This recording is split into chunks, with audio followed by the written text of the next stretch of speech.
तो हमारे देश के प्रधानमंत्री मोदी जी लक्षद्वीप क्या गए, इतना बड़ा घमासान हो गया। उधर उन्होंने लक्षद्वीप में डुबकी लगाई और पूरा मालदीव से डूब गया। तो आइए जानते हैं क्या है लक्षद्वीप और मालदीव के पीछे की कहानी। तो ये तीन नेता, मालदीव के ये तीन नेता, ऐसा क्या कर दिया मोदी जी ने लक्षद्वीप जाके जो ये चिल्लाने लगे और अपने दिमाग की गंदगी ट्विटर पर निकालने लगे। तो ये देखिए, सबसे पहले आप इस वीडियो को देखिए। जी हां, ये नजारे, ये ग्रीनरी, ये साफ सुथरा समुद्र, ये बीचेस। अब आपको लग रहा होगा ये सब मालदीव है। जी नहीं, ये लक्षद्वीप है, ये इंडिया में है। तो अब हम इस वीडियो में बात करेंगे लक्षद्वीप के बारे में। ऐसा लक्षद्वीप में जाके क्या हुआ जो इंडिया में मालदीव में इतना घमासान चल रहा है। और वहां के मिनिस्टर्स को इतनी मिर्ची लगी कि वो लोग ऐसे बौखला गए जैसे उनके रोटी छीन ली हो, पानी छीन लिया हो, उनकी पैरों तले जमीन निकल गई। जी हां, तो अंत तक बने रहिए। आज हम लोग इस वीडियो में इस नए ट्रेंड बॉयकॉट मालदीव बहुत ट्रेंड कर रहा है, तो आज इस वीडियो में हम लोग उसी के बारे में बात करेंगे और परत दर परत हम हर वो तह तक जाएंगे जो मालदीव और इंडिया के इतिहास तक बताती है। क्यों इंडिया ने ऐसा किया, क्यों मालदीव ऐसा कर रहा है। जी हां, आपकी सारी उलझनें, आपकी सारे सवालों का जवाब इस वीडियो में आपको मिलने वाला है। तो ये वीडियो एंड तक देखें, चैनल को सब्सक्राइब करें, बेल आइकन को प्रेस करें ताकि आपको आने वाली वीडियोस की अपडेट मिलती रहे।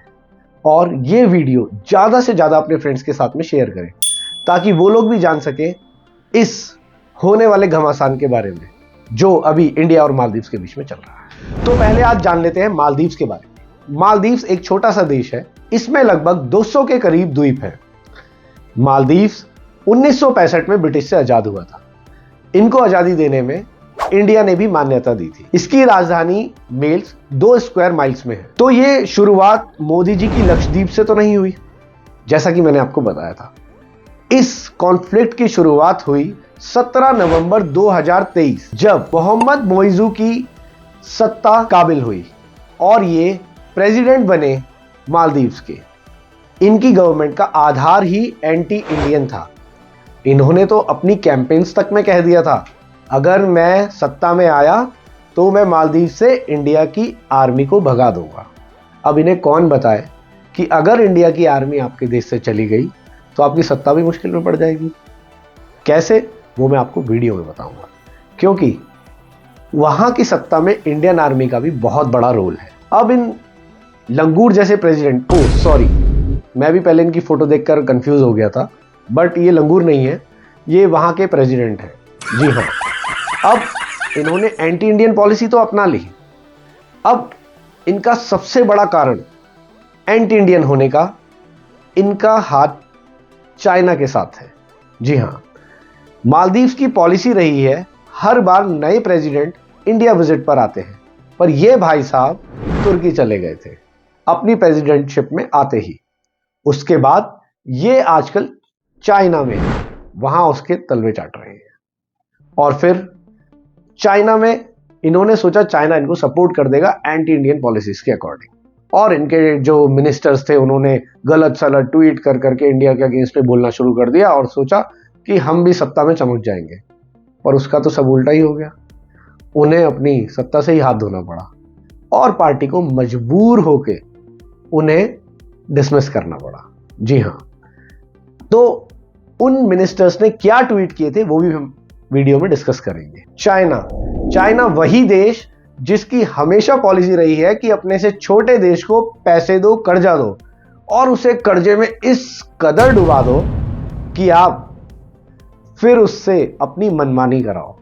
उसका जीता जागता उदाहरण हमारे पास पाकिस्तान है। पाकिस्तान, जी हां, पाकिस्तान को चाइना कर्जा दे दे के बर्बाद कर चुका है और अब उस पे अपनी फॉरेन पॉलिसी थोप रहा है। पाकिस्तान बर्बाद तो हो चुका है, अब उसके पास चाइना की मानने के अलावा और कोई उपाय नहीं रह गया है। और मालदीव भी उसी राह पर चल पड़ा है। मालदीव चाइना की मानेगा तो पाकिस्तान की तरह बर्बाद होगा। उसे ये चीज समझनी चाहिए। तो ये बॉयकॉट वाली कहानी कहां से शुरू होती है? तो ये कहानी शुरू होती है हमारे पीएम मोदी लक्षद्वीप में गए और उन्होंने इंडिया में टूरिज्म को बढ़ावा दिया। हर कोई करता है, हर कोई चाहता है उसका देश ग्रो करे, हर कोई चाहता है उसके देश की इकोनॉमी बूस्ट करे। मोदी जी ने भी वही किया। इवन उनकी इस विजिट को देश विदेश में सबने पॉजिटिव लिया। इवन आपने इटालियन प्राइम मिनिस्टर मेलोनी जी की ट्वीट भी देखी होगी। उन्होंने अपनी ट्वीट में कहा कि अचानक मुझे समुद्र और बीचेस पसंद आने लगे हैं। तो आप सोच सकते हैं मेरी स्माइल का कारण आप लोग भी समझ गए होंगे आजकल क्या सोशल मीडिया में ट्रेंड में है। तो छोड़ते हैं इस बात को। तो इस चीज को इंडिया में और विदेश में सबने पॉजिटिव लिया, पर मालदीव्स में आग लग गई। वहां के जो मिनिस्टर्स थे उन्होंने सोचा ये तो तुम्हारे पास मौका आ गया अपने आका की अच्छे से चाटने का। तो उन्होंने ट्वीट्स कर दिए, सारी गंदगी निकाल दी ट्वीट्स पे। ये जो मोहतरमा है इन्होंने तो मोदी जी को क्लाउन तक बोल दिया। जी हां, क्लाउन बोला, और भी बकवासें करी जो मैं यहां नहीं बोल सकता। और ये भाई साहब जिनको आप देख रहे हैं, नहीं ये कोई सफाई कर्मचारी नहीं है, नहीं, इंडिया के सफाई कर्मचारी भी बहुत अच्छे होते हैं, रेस्पेक्टेबल हैं। ये तो कोई शराब पी के जो बेवड़े रहते हैं बड़े बड़े बाल में, हाँ ये वही भाई साहब है, ये मिनिस्टर है, पर वहाँ ऐसे ही मिनिस्टर्स होते हैं तभी ऐसी बकवास कर रहे हैं। तो इन भाई साहब ने बोला कि मोदी जी का जो कदम है वो सराहनीय है, पर आप हमारे जैसी हॉस्पिटैलिटी कैसे देंगे? इंडिया के होटल रूम्स में से जो परमानेंट बदबू आती है उसका निवारण है आपके पास? ये भाई साहब बोल रहे हैं। इनको इनकी औकात जरूर बताएंगे इस वीडियो में, और इनकी इस बात का जवाब भी हम लोग देंगे। और ये सुअर नहीं है, नहीं ये सुअर नहीं है, ये मिनिस्टर है वहां की। इन मैडम ने बोला है कि वहां का जो अपोजिशन है, जो इंडिया सपोर्टिव है, ये इंडिया वालों की तरह गोमूत्र पी लेंगे। जी हां, गोमूत्र पी लेंगे। अब इन मैडम को क्या समझाएं ये भी हम आपको बताएंगे। मूत्र तो छोड़िए, पानी पीने को नहीं था इनके पास में, वो भी हम लोगों ने दिया है। ये मूत्र पी के ही जिंदा रही होंगी, सुअर का। जी हां, तो वो भी हम आपको बताएंगे। अब इन्होंने ट्वीट तो कर दिया, पर वही गलती इन पर भारी पड़ी। इनके ट्वीट के बाद इंडिया में जलजला आ गया। सब लोग #बॉयकॉट मालदीव्स का ट्रेंड चला दिया और सब लोग इंडिया में मालदीव्स जाने की बुकिंग्स कैंसिल करने लगे। कम से कम 15,000 लोगों ने अब तक, और शायद इस वीडियो के बाद और भी हो चुकी होंगी, अपनी मालदीव्स की बुकिंग कैंसिल कर दी। जी हां, अपनी बुकिंग्स कैंसिल कर दी है इंडियंस ने। अब हम इंडियंस तो ऐसे ही हैं, दिल पे ले जाते हैं हर बात। तो लोगों ने वहां पे जाने के लिए मना कर दिया। वहां की गवर्नमेंट पे आ गया प्रेशर। अब क्या करें? तो तीनों मिनिस्टर्स को लात मार के भगा दिया। बेचारे अपने ट्वीट्स भी नहीं रख पाए, वो भी डिलीट करने पड़ गए। ये देश के मिनिस्टर्स हैं, मजबूरी में अपने ट्वीट्स भी इन्हें डिलीट करने पड़े। और तो और मिनिस्ट्री गई सो अलग। इंडिया में एक अमेजिंग बात बताता हूं। इंडिया में ओवरऑल पॉपुलेशन में 7.2% लोगों के पास पासपोर्ट है, जिसमें 1% भारतीय। जी हां, 1% भारतीय अब्रॉड ट्रेवल करते हैं। और इंडिया में बॉयकॉट ट्रेंड पॉपुलेशन के अकॉर्डिंग 37.36% चल रहा है। तो भाई जिनके पास पासपोर्ट नहीं है और जो इन फ्यूचर बनवाने वाले हैं या आने वाले हैं, उन्होंने भी मालदीव्स जाने के लिए कैंसिलेशन कर दी है अभी से। तो इनके फ्यूचर के आने वाले जो टूरिज्म था, इन्होंने उस पर भी लात मार दी। अब आते हैं इनकी असली औकात के बारे में। तो अब हम बात करेंगे मालदीव्स की इंडिया ने कब और कैसे कैसे सहायता करी। वैसे तो इंडिया ने इतनी बार सहायता करी है कि मैं आपको इस वीडियो में बताऊंगा तो ये वीडियो कम पड़ जाएगी। इंडिया ने उनके प्रेसिडेंट की, उनकी इकोनॉमी की, उस देश को बचाने की हर तरीके से मदद करी। तो आज मैं आपको एक बहुत ही दिलचस्प किस्से के बारे में बताता हूं। यह बात है सन 1988 की। जी हां, सन 1988 की। तो वहां के प्रेसिडेंट अब्दुल गयूम, जो सेकंड प्रेसिडेंट थे मालदीव्स के, इब्राहिम नासिर के बाद ये सत्ता में आए थे। इन्होंने 1978 में पद संभाला था राष्ट्रपति का। इनकी सत्ता को तख्ता पलट की कोशिश वहां के एक बड़े ही विख्यात बिजनेसमैन अब्दुल लतीफी ने करी, और वो एक या दो नहीं, पूरे 3 बार करी। पहली बार 1980 में, जो कि विफल रही। दूसरी बार 1983, वो उनकी जो कोशिश थी वो भी नाकाम रही।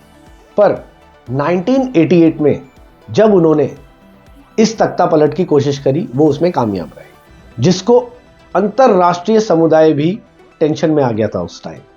इन्होंने श्रीलंका के एक अलगावादी संगठन PLI का सहारा लिया, जिसमें भाड़े के सैनिकों के सहारे इन्होंने मालदीव्स में अटैक किया और वहां के एक मालवाहक जहाज और कुछ स्पीड बोट से ये लोग मेल में एंटर कर गए, जो कि वहां की राजधानी है। और वहां इससे पहले सेम 80 के लगभग ही लड़ाके टूरिस्ट के भेष में पहुंच चुके थे, घुसपैठ कर चुके थे। फिर इन्होंने क्या किया, उधर जाने के बाद वहां की बहुत ही इंपॉर्टेंट बिल्डिंग्स, इमारतें, जिसमें हवाई अड्डे, बंदरगाह, टेलीविजन स्टेशन, रेडियो स्टेशन, सब पर ये लोग कब्जा कर चुके थे। यहां तक कि राजधानी पर भी अपना कब्जा ले चुके थे। उसके बाद इन्होंने राष्ट्रपति भवन पर कूच किया, जहां पर प्रेसिडेंट गयूम अपनी फैमिली के साथ रहते थे।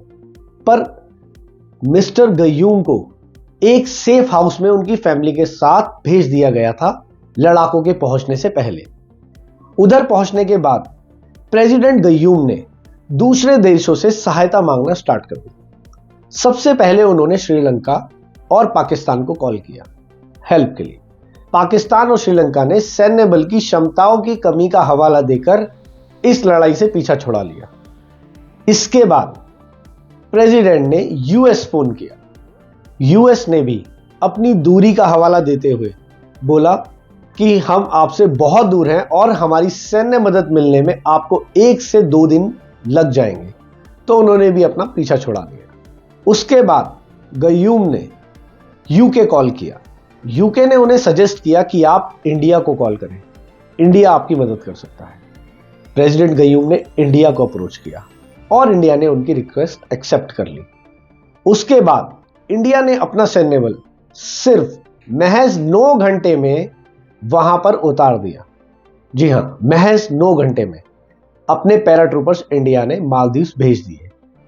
उन पैराट्रूपर्स ने सारे के सारे मिलिट्रियंट्स या फिर जितने भी ये लोग सैनिक थे, इन सबको पकड़ के, सैनिक नहीं बोल सकते इन्हें, ये लोग घुसपैठिया थे, इन सबको पकड़कर मालदीव की पुलिस के हवाले और मिलिट्री के हवाले कर दिया और वहां पर अपना पूरा कंट्रोल लेकर मालदीव की गवर्नमेंट को न्यूट्रलाइज कर दिया। पर उस वक्त कुछ भगोड़े अपनी नाव में भागने में सफल रहे।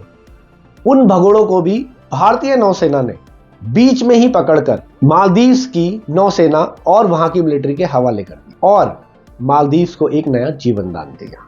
जी हां, जिस सेना को ये लोग भगाने की बात कर रहे हैं, उस सेना ने इन कंट्री को जीवन दान दिया था, बचाकर वहां के प्रेसिडेंट को, वहां की इकोनॉमी को, उस पूरी कंट्री को एक बाहर के हमले से। ऐसी सेना को ये लोग भगाने की बातें कर रहे हैं। इंडिया भी इतने पे चुप नहीं रहा। इंडिया ने भी दिखा दिया, एकता में अनेकता का उदाहरण इंडिया ने भी दिया। कंगना रनावत, सलमान खान, श्रद्धा कपूर, अक्षय कुमार, यहां तक कि god of cricket Sachin Tendulkar, Hardik Pandya, सब ने इंडिया के फेवर में ट्वीट करे। उन्होंने किसी ने भी मालदीव का नाम लिए बगैर इंडियंस को प्रोत्साहित किया कि आप, इंडिया में बहुत सारे द्वीप हैं, बहुत सारी लोकेशंस हैं मालदीव से फार फार बेटर। इंडिया की एक बहुत बड़ी कंपनी ईज माई ट्रिप, मेरा सैल्यूट है उनको। उन्होंने ये तक कह दिया उनके सीईओ ने कि आप, मैं, हमारी बुकिंग्स जितने भी हैं ईज माई ट्रिप पे सब कैंसिल कर दी। ईज माई ट्रिप एक लौता प्लेटफॉर्म है जो मालदीव की सारी होटल, सारी एयरप्लेन की सब बुकिंग्स कैंसिल कर चुका है और ना ही वो अभी कोई भी मालदीव की बुकिंग ले रहे हैं। इससे वहां के टूरिज्म सेक्टर पे बहुत बड़ा असर पड़ा है। ये तक है कि वहां के टूरिज्म सेक्टर वालों ने ईज माई ट्रिप के सीईओ को कॉल करना शुरू कर दिया है कि आप प्लीज बुकिंग खोल दीजिए, प्लीज बुकिंग खोल दीजिए। गिड़गिड़ा रहे हैं कि आप इंडियंस को मालदीव में आने दीजिए। पर हम इंडियंस जब तक उनके मिनिस्टर प्रेसिडेंट माफी नहीं मांगेंगे, ये लंगूर निकल ही जाता है। बहुत सिमिलर हैं। ऐसे इंडिया में बहुत सारे प्रेसिडेंट आपको पहाड़ों में मिल जाएंगे, हम उन्हें लंगूर बोलते हैं। तो उन सब को माफी देनी पड़ेगी रिटर्न में, ट्विटर पे जहां जहां इन्होंने इंडिया के अगेंस्ट में बकवास करी है, उसके बाद ही इंडिया इन्हें माफ करेगा। चाइना जैसे देशों के तलवे चाटने वाले देशों को यह समझ लेना चाहिए, इंडिया कमजोर नहीं है। टूरिज्म सेक्टर में यहां की इकोनॉमी बहुत स्ट्रांग है। अगर 2 लाख इंडियंस वहां पे नहीं जाएंगे, जो कि रिसेंटली आंकड़ा है, 2023 में 2 लाख इंडियंस मालदीव्स में ट्रेवल करके गए थे। तो सोचिए, दूसरे नंबर पे रशिया, तीसरे नंबर पे चाइना, जो मैंने आपको बताया ही था। तो इनका क्या हाल होगा अगर आधे भी लोग नहीं जाएंगे, भूखे मर जाएंगे। और पानी तो इंडिया दोबारा तुम्हें देगा ही नहीं फिर। तो मैंने तो अपना कर्तव्य निभा दिया है ये वीडियो बनाकर, आप भी निभाएं। इस वीडियो को ज्यादा से ज्यादा शेयर करें अपने फ्रेंड्स में, अपने रिलेटिव्स में, और मालदीव्स को जवाब देने की इस मुहिम में मेरा साथ दें। और मेरे चैनल को सब्सक्राइब करें। अगर वीडियो अच्छी लगी हो तो लाइक करें, कमेंट करें, और कोई सजेशन हो तो प्लीज कमेंट बॉक्स में मुझे बताएं।